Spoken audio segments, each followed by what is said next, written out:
I got some constructive criticism on this particular graph, so I wanted to clarify a few things about it.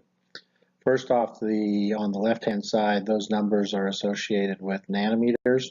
In the case where we're talking about the spectral content, for the case of the myopia, it's in number of people per 2,000. In the case of the purple line or skin cancer, it's percent change.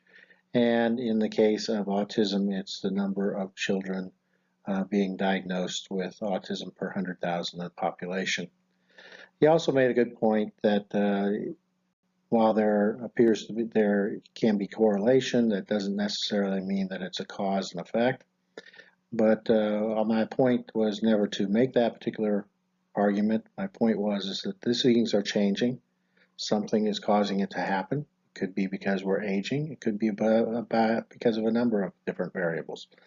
But to ignore the fact that this significant amount of correlation occurred and that we had this change, it would be foolhardy as well.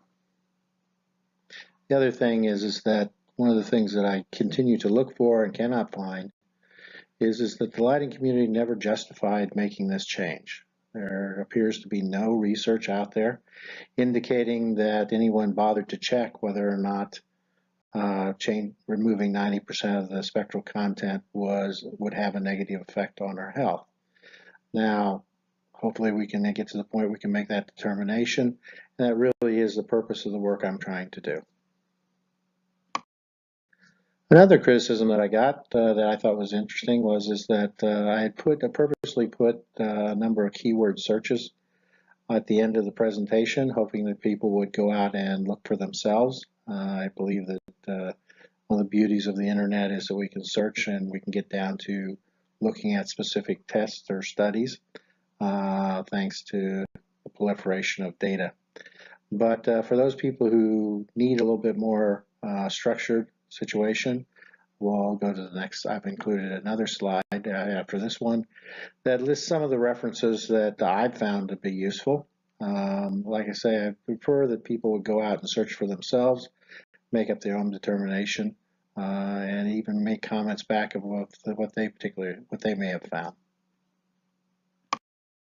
So included here are a list of some of the references I've used to get basic background information, and have a number of references built into them as well.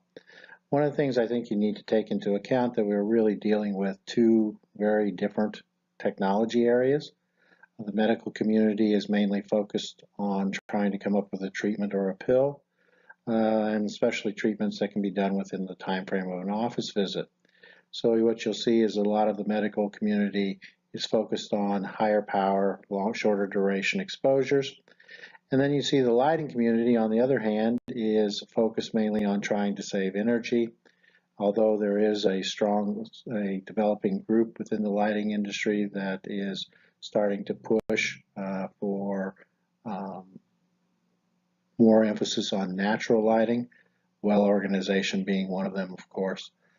So in general, what I'd suggest is that do a combination of both and search for yourself and determine whether or not you believe near infrared should be reintroduced back into lighting. As I said before, it can be done very quickly and with little to any impact on the energy usage. And it ends up with a more elegant solution in the long run anyway. So anyway, hope this helps. Keep on providing criticism. I'd love to hear about it. Thank you.